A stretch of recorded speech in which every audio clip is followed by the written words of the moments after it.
안녕하십니까? 네, 도원쌤입니다. 자, 오늘은 시, 문학 세 번째 시간 시의 심상을 공부해 보도록 하겠습니다. 자, 여러분 우리 교재는 20쪽 되겠습니다. 20쪽에 보면 쉽고 뜯고 맛보고 즐기고 심상이라고 나와 있네요. 자, 한 가지 심상이라는 단어는 시험 같은 데에서 뭐라고 나오냐면 감각적 이미지다. 다음 중 이 시에 대한 설명으로 적절하지 않은 것은 이라고 할 때 감각적 이미지를 사용하여 시적 대상의 처지를 효과적으로 드러냈다. 이런 표현이 있을 때 감각적 이미지는 심상을 말하고요. 우리가 공부하겠지만 시각이니 청각이니 후각, 미각, 촉각, 공감각 어느 하나라도 있으면 감각적 이미지는 다 있는 거죠. 다섯 개가 다 있을 필요는 없죠.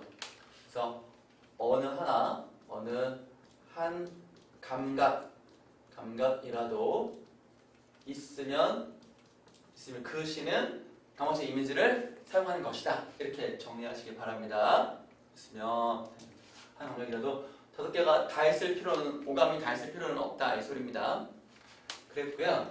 자, 보면은 심상이랑 해가지고 먹음직스러운 치킨 한 접시가 딱 놓여있네요. 그래서 여러분들 우리가 짚고 넘어갈 게 있는데 심상이라는 것은 흔히 이미지, 여기 나와 있는 것처럼 감각적인 이미지라고 하잖아요. 맞죠? 이미지는 우리가 흔히 그냥 그림, 이미지 파일, GIF라든가 그런 거 있잖아요. 그림이라는 생각으로 시각적 이미지만 있는 거 아니냐 라는 생각을 해요. 시각, 청각이나 후각, 미각 그런 거 말고 그냥 이미지니까 눈에 보이는 그런 시각적 이미지만 생각하는 거 아니냐 라고 할 수 있는데 그렇지 않죠. 심상이라는 것은, 이미지라는 것은 거기 있는 것처럼 우리가 치킨이라는 사진만이 아니라 시니까 치킨이라는 시어를 딱 봤을 때 드는 생각은 머릿속에 떠오르는 영상은 어때요? 보이는 것만 있는 게 전부는 아니죠.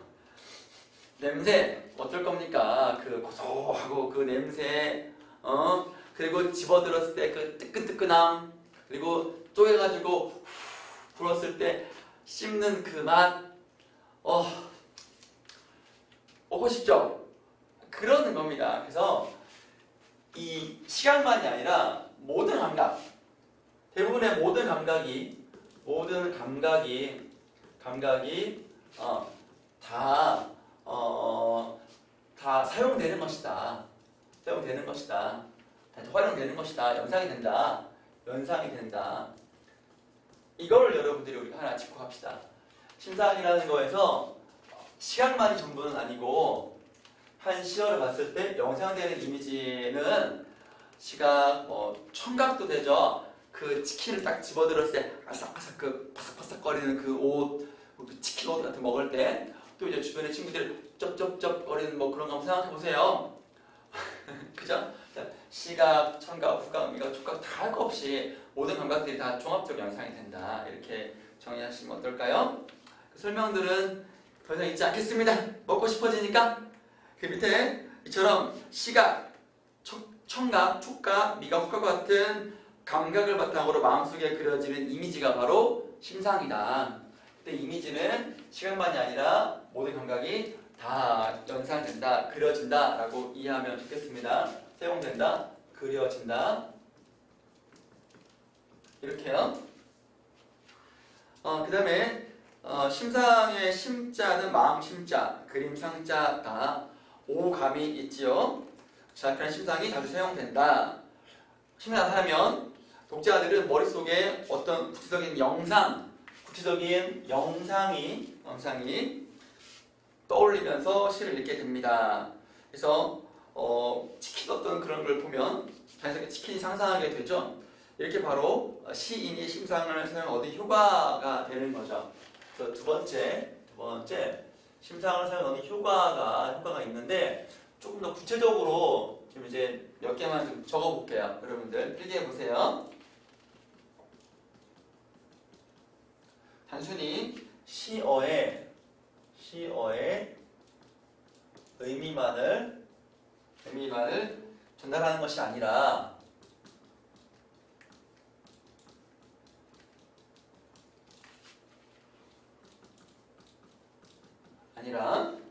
대상의 치킨이면 치킨 대상의 구체적인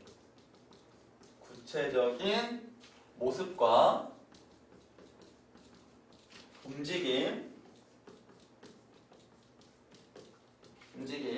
상태 등을 표현함으로써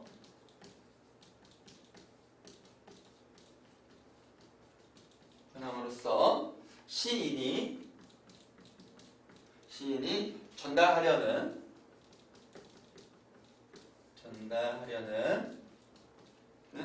감각과 인상을 독자에게 어떻게 해요? 더 생생하게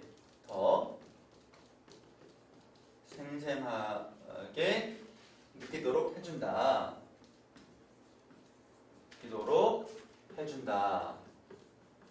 좋다. 여기 보시면 단순하게 시의 의미만이 아니고 여기에 구체적인 모습, 움직임, 상태 등을 표현하는 거죠.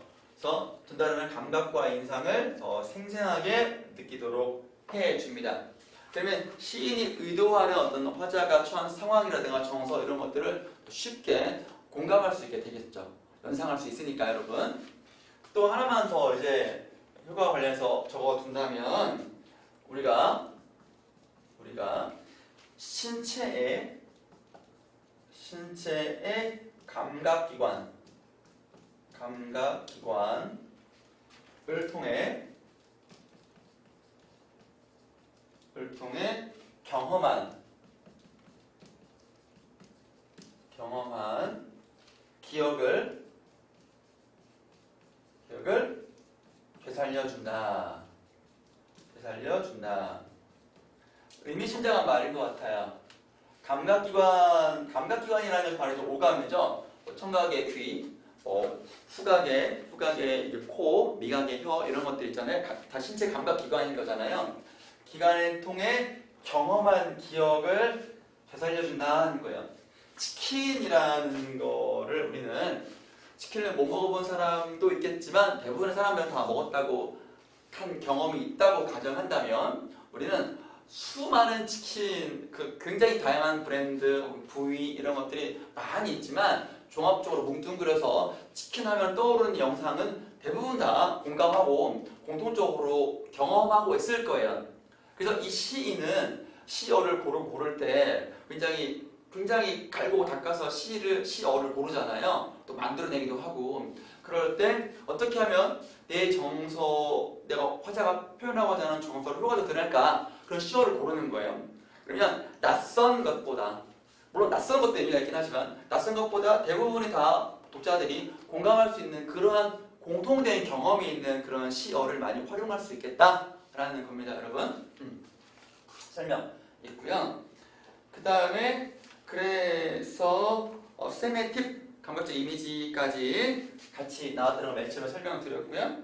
심상의 종류와 관련해서 밑에 나와 있어요. 많이 알다시피 시각, 청각, 후각, 미각, 촉각 5가지가 있고 21쪽에 공감각 그리고 복합 감각이라고 합시다. 심상을 추가할 수 있다. 그래서 5개의 공감각, 복합 감각, 그래서 총 7개의 감각적 이미지가 우리는 공부하면 되는 겁니다. 그래서 여기 보면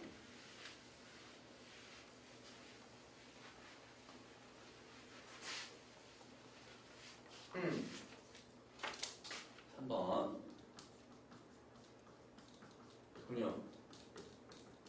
시각, 눈으로 보는 거죠. 눈으로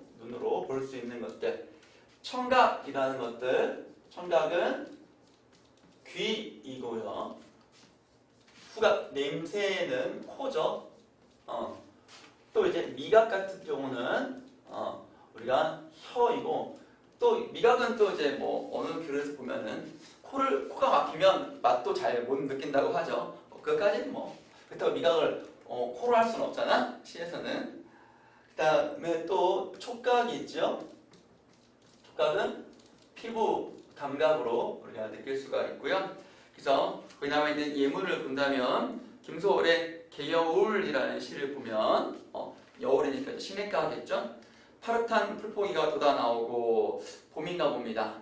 그래서 봄에 어떤 풀포기가 이렇게 때가 돼가지고 땅 위로 솟아오르는 그 장면, 아름다운 장면을 이렇게 묘사하고 있네요. 그럼 풀포기가 여러분들 연상이 됩니까? 파릇한 풀포기가. 두 번째, 계집 양정자의 가을 소녀들이에요.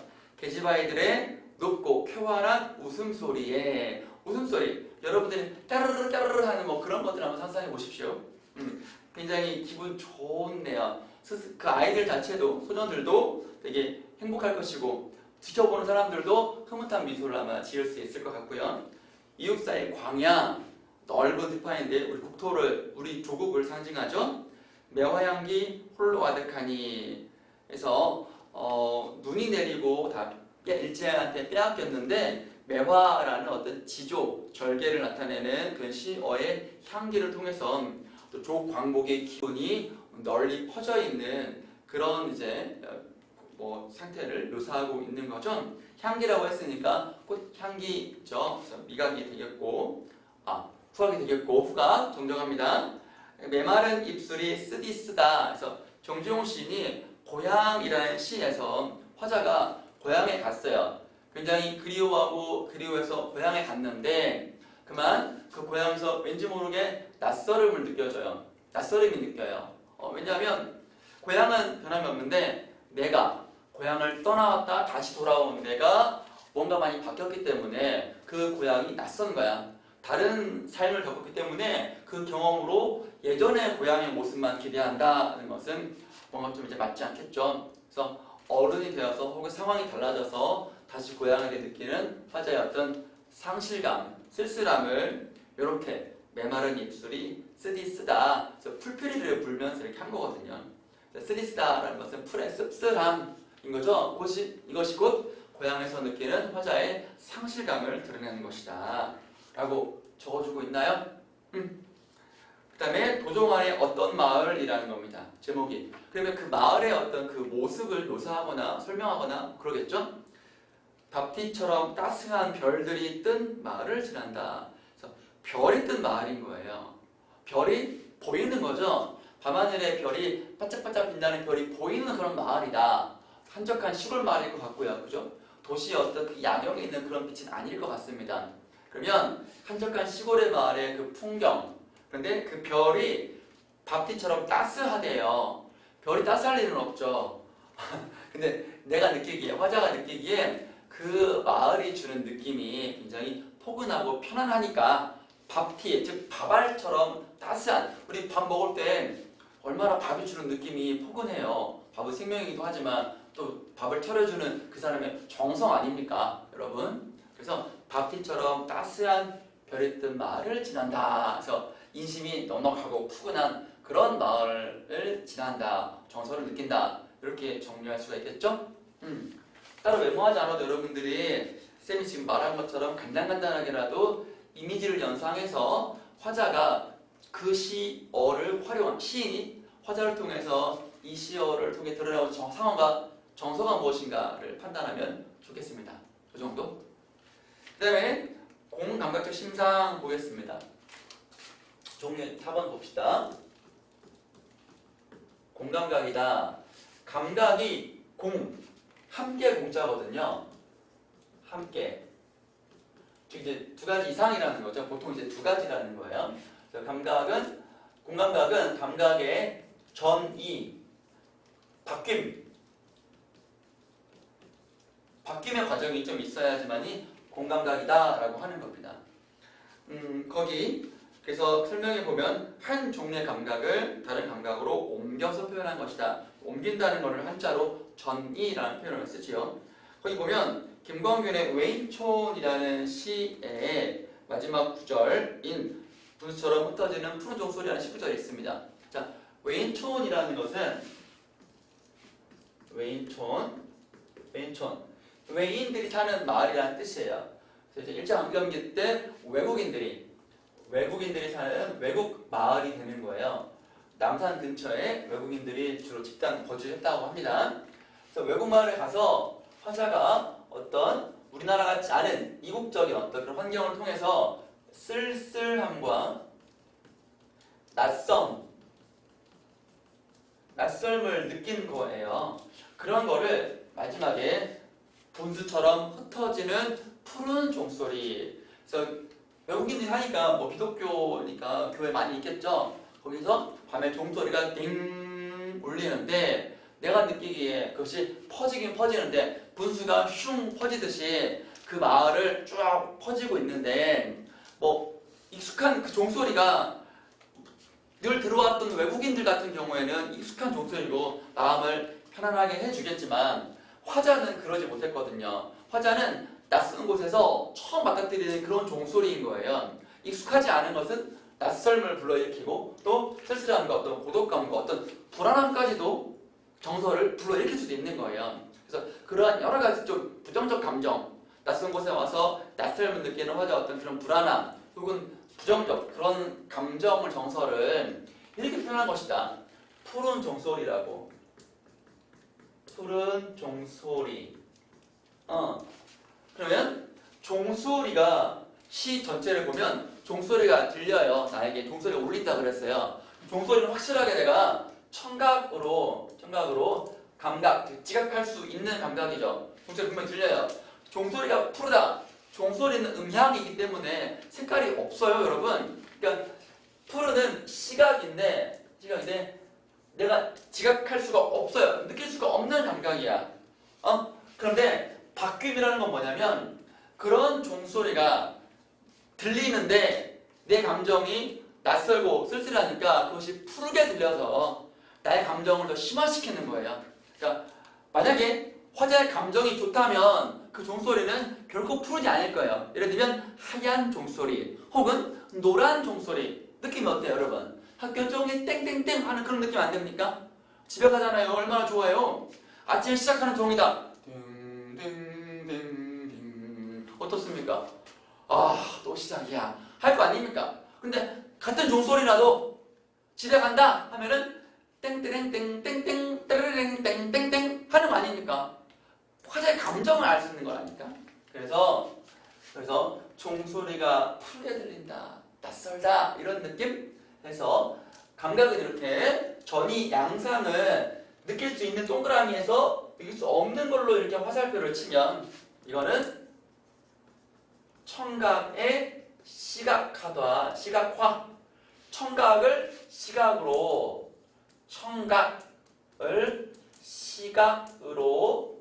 전이했다. 그러니 이 전이하는 과정에서 여러분 상상력을 발휘할 수 있겠죠. 왜 종소리가 푸르게 들릴까? 도대체 어떤 종소리길래 푸르게 들리지? 이상하다. 상황을 보아하니 의도 맥락을 보니까 좀 쓸쓸해. 낯선 곳에 가서 그러니까 결국 좋은 감정은 아니겠지. 시커먼 종소리를 그건 또 너무 좀 그렇고 푸른 종소리 어때요? 푸르다라는 느낌은 밝음도 있지만 원래 그 색깔이 주는 어떤 그 이미지는 좀 우울함이 좀 더 이제 많다고 해요. 색깔이 주는 상징적인 예를 들면 흰색은 순수이고 검정색은 죽음이고 노란색은 밝음 이런 것들이고 보라색은 죽음도 의미한다고 하죠. 바이올렛 같은 경우에는 그렇습니다. 그래서 공감각의 예를 2개만 더 줄 테니까 여러분들 같이 한번 따져보기로 합시다.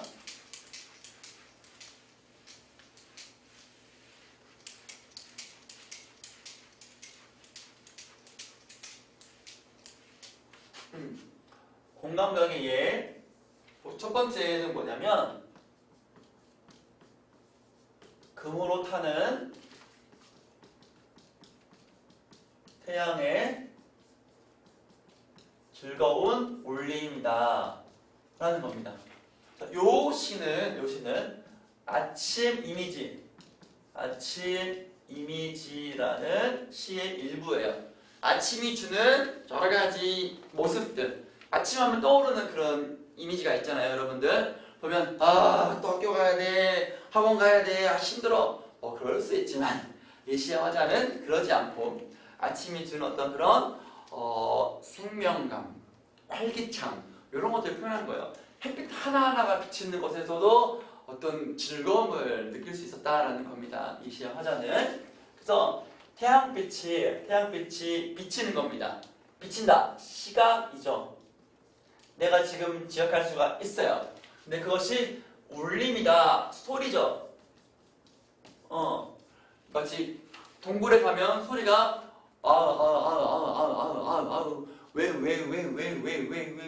울리는 것처럼 빛이 울린다는 거예요. 그러면 태양빛이 지상에 비치면, 밝은 햇빛이 비치면 그것이 마치 무게가 있는 빛은 이제 그 파동이기도 하고 입자이기도 하죠. 그래서 입자인 것처럼 물리량이 있는 거잖아. 그러면 딱 때리면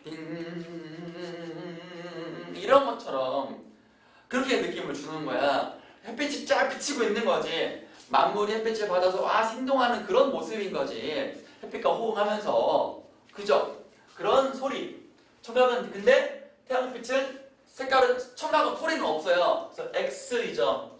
이렇게 화살표를 치면 전이 양상이니까 이거는 시각의 청각화이고, 아침을 맞는 어떤 싱그러움, 활기참, 아침의 활기참, 아침이 주는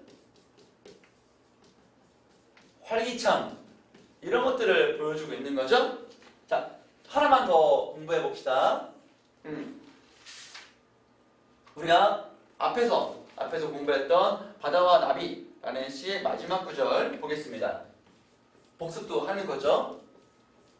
나비 허리에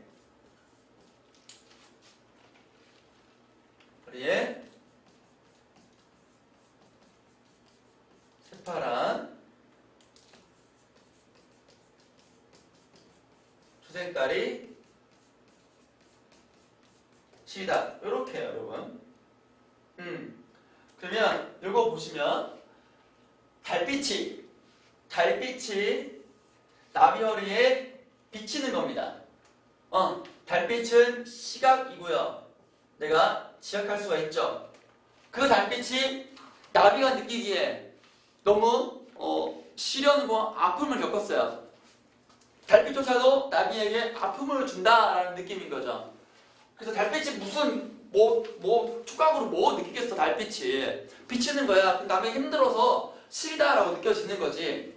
그래서 시리다라는 것은 아이고 시려 하는 거잖아. 촉각이지. 그지? 그렇지만 달빛은 촉각이 없어요. 그래서 O에서 X로 이렇게 이제 화살표를 치면 전이가 어떻게 해요? 이거는 시각의 촉각화가 되는 것이고 어떤 나비가 갖는 좌절감을 심화하는 것이다 라고 이제 우리가 왜 전이했는지 좌절감을 좀 심화하려고 이렇게 이해하면 더 좋겠습니다. 아셨죠? 자, 그래서 그 설명 보면 분수처럼 흩어지는 푸른 종소리 설명했고, 그 밑에 설명은 여러분이 한번 읽어보시고요. 그 다음 단락에 끝으로 공감하기랑 좀 헷갈리는 복합각을 좀 설명해 볼게요. 다섯 번째 복합 감각.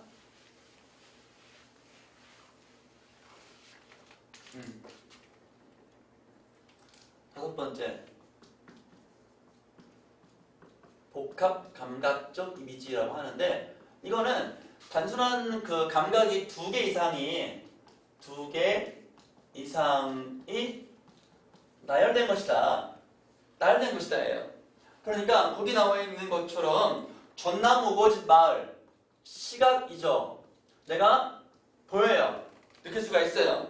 또 집집마다 누룩을 디디는 소리. 누룩이 이제 술의 재료거든. 그러면 항아리에 물 붓고 뭐 넣고 해가지고 누룩을 디디면 이 시간이 지나면 발효가 돼요. 그러면 뽀글뽀글 이게 부부 끓는 그런 소리가 난다는 거야. 알았지? 그럼 얘는 뭐야? 청각이지.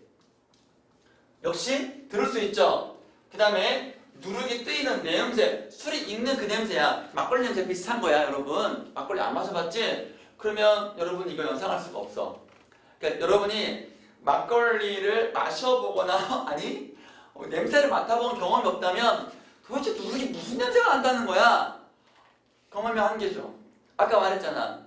감각적 이미지는 우리가 과거에 경험했던 이미지를 다시 불러일으킨다고. 알겠죠? 그러니까 여러 가지 우리가 지적 경험이라는 것도 좀 필요하긴 한 거야. 한계가 좀 있긴 하지만 최대한 공감해서 아 이런 거구나 이해해 보도록 하세요, 여러분. 얘는 뭐야? 냄새니까 후각이 되는 거잖아. 느낄 수 있어. 공감각은 감각이 느낄 수 있는 거에서 느낄 수 없는 걸로 이렇게 전이하는 거야. 근데 얘는 다 느낄 수가 있어. 어디에서 완전한 느낄 수 있는 거 느낄 수 없는 걸로 상상할 수 있겠니? 다 동그라미인데 그렇게 이해하면 두 개를 구분할 수가 있어. 여러분 다 느낄 수가 있다. 동그라미다. 이렇게 하고요. 그다음에 이제 22쪽 보겠습니다. 세 줄 요약 여러분이 한번 읽어보시고요. 그 다음에 여러분 괜찮다면 조금 더 푸르게 연주해 주십시오. 푸르게 연주해 주십시오. 푸르게 연주하다.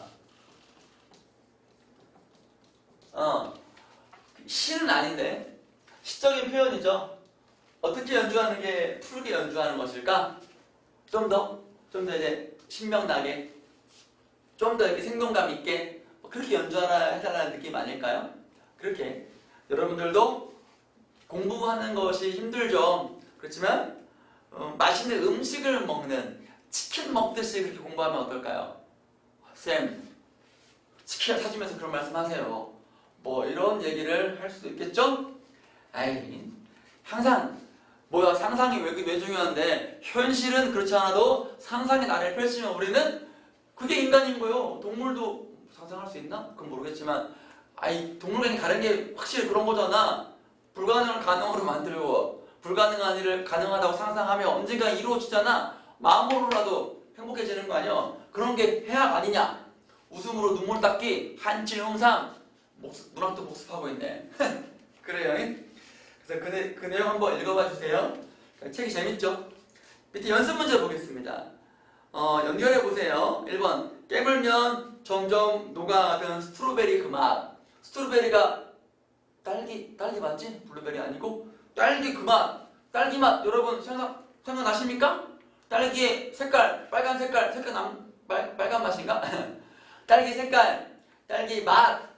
그 약간 시큼하고 달달하고 뭐 있잖아. 보통 이럴 때는 스트로베리 그 맛 하면 스트로베리가 빨간색이니까 시각도 있지만 이럴 때는 그냥 미각으로 봐주는 게 좋죠. 시각도 틀린 건 아니요. 또 깨물면 그 식감이 있잖아. 왜? 아삭. 요거는 촉각 아니요? 그치 다 있는겨. 대표적으로 여기 그 맛이라 그랬으니까 미각으로 가는 거지. 두 번째 으르렁대. 나가 으르렁대는 모습 연상돼? 그럼 시각이요. 근데 이럴 때는 그냥 으르렁 청각으로 가지. 세 번째 내게 캔디가 꿀처럼 달콤해. 캔디가 달콤한 건데 뭐가 달콤한 거요? 네 목소리가 달콤한 거지. 그래서 네 목소리가 내 귀에 참 달콤하게 들리는 거요. 들림이라고 하자. 목소리는 확실하게 들을 수 있지. 청각. 동그라미. 목소리가 어떻게 달콤해? 물론 사랑하는 사람에게 속상임을 받으면 달콤할 수 있지. 시끄러. 잠깐 좀 달콤할 수 있지. 근데 실제로 말이 무슨 초콜릿이야? 사탕이야? 아니잖아. 그래서 내가 이거는 달콤하다 맛보는 거 아니야? 미각이지. 내가 느낄 수가 없어. 목소리가 달콤한 거는 실제로 이렇게 하면 얘는 이제 청각의 미각화가 되는 거지. 공감각적 심상이 되겠고. 4번 까칠한데 턱이다. 지금 면도를 했는데 새벽에 가가지고 수염이 조금 났어. 창피해. 면도하고 왔어야 되는데 까칠하다. 느끼는 거 아니요. 촉각으로 가야 되겠지? 봄이 왔네요. 봄 좋지? 개인적으로 아들의 태명이 또봄이고 딸의 태명이 봄이야. 봄이란 단어는 쌤에게 커다란 행복을 주는 그 단어예요. 여러분들은 어떤가? 그때 그 향기 그대로야. 향기 꽃향기인가 보네. 그죠? 사람 만났을 때 어떤 느끼는 향기 같은 거. 그러니까 그거 설명할 수 없는 꽃향기 같지 않은 그 사람을 만났을 때 그 느낌, 환경 자체가 다 연상이 되는 거지. 향기라 그랬으니까 후각으로 가야 되겠지. 그 다음에 6번째, 또 볼 수 있다면 저 밤하늘보다 까만 두 눈을 보다니까 비교하고 있는 거잖아. 밤하늘보다 더 까만 두 눈이라는 거야. 저 까만색이다. 시각이잖아. 그렇게. 7번, 석양 무렵의 붉은 하늘과 석양이다. 해가 질 무렵의 붉은 하늘, 붉게 노을이 든 하늘의 모습 그려지니 시각이야. 시원한 바람이 시원해. 촉각이야. 또 향긋한 커피 한 잔. 아 좋겠다. 행복하겠네. 편안하겠네. 이런 데서 공부했으면 딱 좋겠다. 책 읽고. 어때요? 애들 노는 거 보면 참 행복하겠다. 그 정도. 그러면 하늘 보이지? 바람 느낄 수 있지? 맡고 있지? 커피 한 잔 하고 있지? 다 동그라미면요. 이런 걸 뭐라 그래? 복합 감각이라고 하는 거라고 했지요. 야, 그래서 이제 심사학 마무리했고요, 여러분. 심사학에서는 시에서 우리가 중요한 거라고 할 수 있어. 우리가 시어를 읽잖아. 시를 쭉 읽어야지만이 이게 무슨 내용인지 알 거 아니야. 그럼 시어 하나하나 다 이렇게 이미지를 연상할 수 있어. 연상하는 거야. 상상해내는 거야. 언어로 집을 지어 한 폭의 아름다운 그림을 그려봐. 그럼 그 그림 안에 화자가 있고 화자와 처한 상황이 보이고 그러면 그 상황만 파악이 되면 정서는 저절로 따라 나온다. 알았지? 심상이 굉장히 중요해. 어느 시어를 보고 그 시어가 주는 여러 가지 감각적인 영상을 마음속에 상상해 그림을 그리는 그 능력 연습 많이 하시기 바랍니다, 여러분. 자, 심사 여기까지 하겠습니다. 수고했습니다.